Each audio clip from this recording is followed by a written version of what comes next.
When this property owner spoke about her assessment several months ago, she was told anyone questioning an assessment at this time would have to wait until April 2015. And yet Brigantine told me this past year my house just increased $350,000 in a lousy economy. My taxes went up over $14,400 since last year, a 50% increase. We've been very generous with Brigantine. We've had fundraisers for different causes here. Well, one of the examples of our property is we happen to live on a restricted lot. And we were given the variances that we request, but we received our variances, and we were very appreciative of that. The problem I have is I'm being taxed on full value on those 40 feet that we're not allowed to build on. So you're going to lose in the long run if you keep chasing people out of town. Why is this situation different from all other taxpayers who questioned their assessment, and who determined that an error had been made in the Pratt assessment? Right. It's the tax assessor who determines that.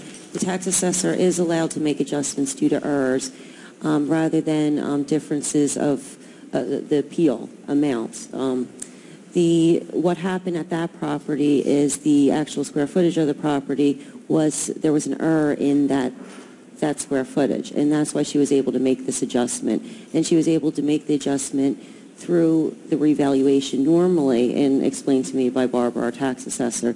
She would not do the adjustment at this period of time, but because we were going through a reevaluation and that she does have the authority to make the adjustments based on errors, that's where this adjustment is coming from. Okay. Do other taxpayers who believe an error has been made have the right to go through this process as well? Are they aware of this?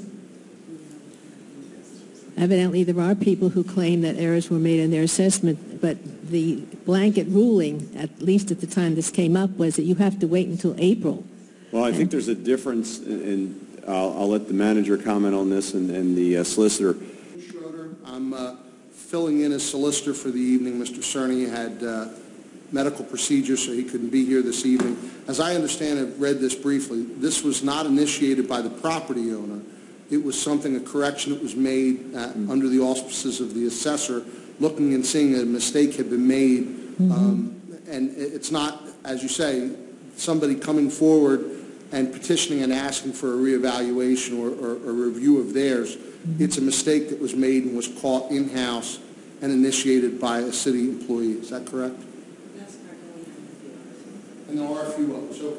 Okay, well, that answers that question. Thank you. Mrs. Phillips? Thank you. I'm not going to address the issue now, but at the appropriate time, I have several questions regarding this assessment, and I will address that at the appropriate time. Good. Thank you.